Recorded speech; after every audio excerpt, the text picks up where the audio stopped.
young quarterbacks, Lamar Jackson and Josh Allen, but the story clearly in this game was that Bills defense shut Lamar down all night, couldn't get anything going.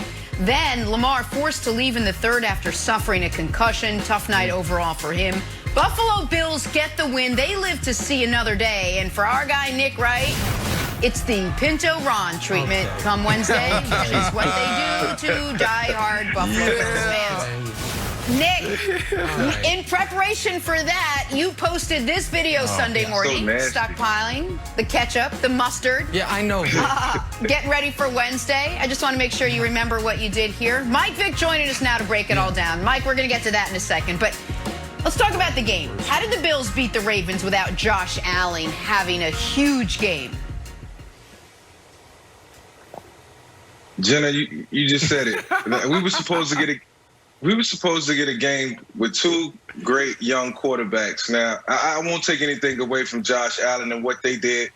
They came out and threw the ball 25 straight times. On the flip side, the Baltimore Ravens came out and ran the ball 20 straight times. And, you know, I don't know what type of game plan that was or what the philosophy was behind that. But first and foremost, you're going against Leslie Frazier and Sean McDermott, two of the best defensive minds in the game. That's just not possible. So it's no way that you can win a game like that. And as many things as I want to say, you know, I got to point out Lamar Jackson and his play. His play was reflective of the offense. I think Lamar came out and did everything that he was asked to do. This is not an indictment on Lamar as far as the loss. The interception that he threw in the end zone, that was him just pressing and trying. But when your offense is that vanilla and run oriented, was big, though. It's only been so much that you can do. So Lamar was held in a box, and it was unfortunate to see that. You know, I like what the Buffalo Bills did with Josh Allen. They opened the doors. They opened the floodgates, and they let him just throw it around and have fun playing backyard football. That's what he do. But for Lamar Jackson, it was all run-oriented, and that's not the way you develop and win games in this league. Yeah, but Mike, going into this offseason, that organization or Greg Roman, if they keep him, they decide to keep him, they need to have a shift in their philosophy and their approach to offense. But also Lamar Jackson. Lamar needs to also do his part.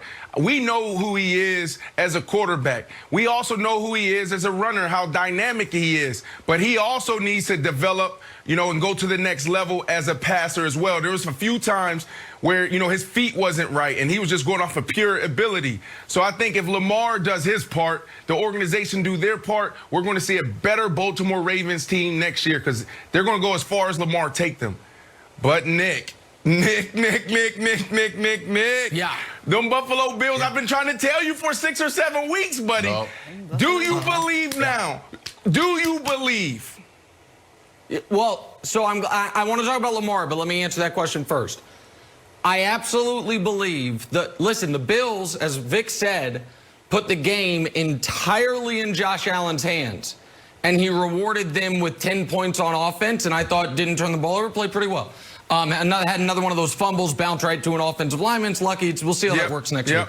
They said, we're never going to run the football, and we're going to throw all first half, and they went to halftime with 3 points. But that's fine. We'll see how it works next week. The story here is the Ravens. The story here is Lamar. And listen, it's terrible bad luck that Justin Tucker, the greatest kicker I've ever seen, sorry Wild, sorry Vinatieri, Tucker's the best I've ever seen, and he's just clanking field goals off uprights. I can't believe it. I just can't believe it. But because of that, instead of it being 10-9, it's 10-3, and you're pressing a bit, and Lamar misses a wide-open Hollywood Brown because he's pressured, and on the next play, the game's over. The pick six ended the football game.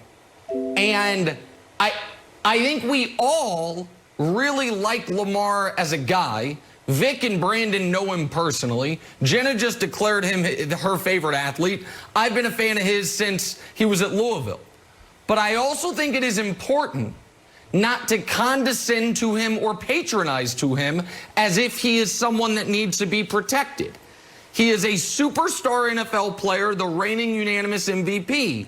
And we need to talk about him as such, which is to say, the single most damaging play that was made in the NFL this weekend was this throw right there.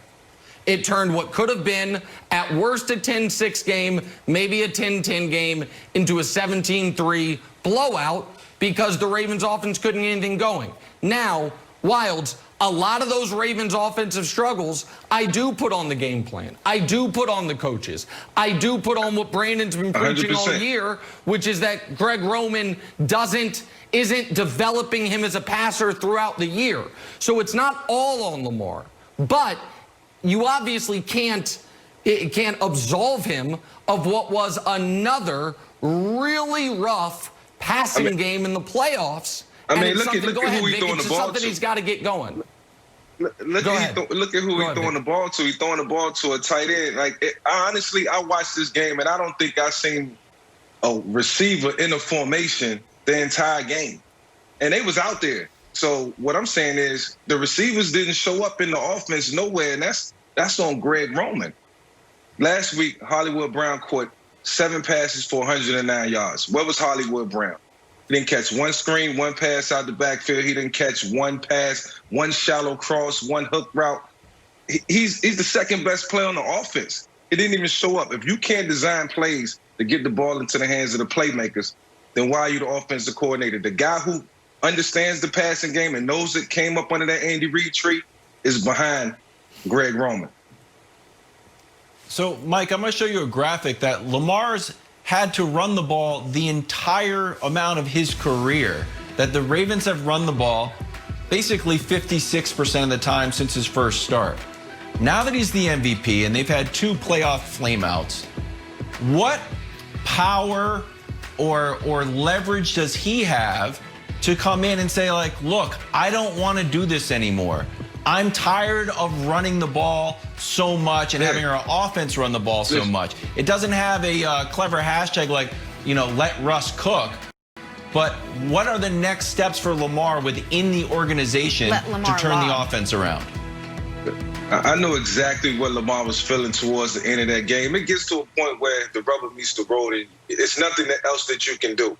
You done did everything you could. Two years in a row, you ran the football effectively. You ran the offense effectively to the best of your abilities and did everything the coaches have asked you to do. But it's always next level. If Lamar had Andy Reid, Lamar wouldn't run the ball half as much as he run the football. And they're using him like a running back. They're looking at his talents, and it's almost what happened to me when I was young. Looking at his talents, we can win with this. This is all we have to do. No, this is next level. You have to get everybody involved, and the offense has to evolve. And that's the only way Lamar's going to evolve as a passer and get better. So right now, it's stuck between the rock and the hard spot, and there's some tough decisions have to be made for the Baltimore Ravens and the offense and the offensive coordinator and which direction they're going to go in. And no matter what direction they go with the offensive coordinator, here's some free advice. You know what really helped Kyler Murray take a big leap? Trading for DeAndre Hopkins. You know what really helped Josh Allen take a leap? Trading for Stephon Diggs. I don't know what #1 receiver, aside from Odell, we think is going to be available this offseason, but adding Dez Bryant ain't going to do it, folks. If you're going to try to diversify this offense, and it's nothing, Brandon, against Hollywood Brown, but he needs a true #1 receiver, and Lamar has to improve on his own volition as well. No, I think you guys covered Lamar well. But before we go, Jenna, we got to talk about the Bills just a little bit more. There was a big question mark going into this game. Could this defense stand up? The defense, their biggest weakness was that front seven being able to stop the run. And you're going against a Lamar Jackson-led team that can get it done on the ground. And what did they do? They stood up, they stood strong, and they stuffed the run for the most part. I mean, they had 150 yards or so on the ground. But when you eliminate that team to only being able to do one thing in a game, it makes it hard. Josh Allen didn't play great. But I've been saying it. This is probably the most complete offense or the most complete team in the playoffs right now. So when Josh Allen isn't playing great, look what happened. Leslie Frazier steps up, his defense steps up, and they get the job done. So you got to highlight that when you're talking about the Buffalo Bills. And Nick, going into next week, I'm telling you, and I've been telling you for a while, the Buffalo Bills are real, and they're the only team that can compete with them to advance into the Super Bowl. Talking about the Kansas City Chiefs there. Well, we're going to get to see it. Yep, it's going to be a fun AFC title game next weekend. All right, we got to take a turn, talk some